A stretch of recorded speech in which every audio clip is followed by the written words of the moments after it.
নাই মহাৰাণী শইকীয়াৰ ইমান ঐশ্বৰ্য মহাৰাণী শইকীয়াৰ অৰ্থ সম্পত্তি দেখি মোৰ সম্পত্তিৰ নিচেই তুচ্ছ কিন্তু ৰূপে গুণে মহাৰাণী শইকীয়া মোৰ ভৰিৰ তলুৱাৰ সমান নহয় কিন্তু সেই শইকীয়া আজি ৰাজৰাণী আৰু মই এজনী ৰাজমাতাৰ তিৰোতা ৰাণীৰ চৰণৰ দাসী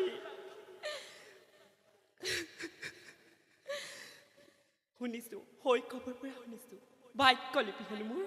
ৰাজৰাণী হোৱাৰ বিধাতাই যেতিয়া মোৰ কপালত ভাগ্যৰেখা অংকন কৰিছে তাক কেনেকৈ বাস্তৱত ৰূপায়িত কৰিব পাৰি সেই শক্তিও কিন্তু মোৰ হাততে দিছে চলে বলে কিংবা কৌশল কৰি হ'লেও ৰাণীক শাসনৰ পৰা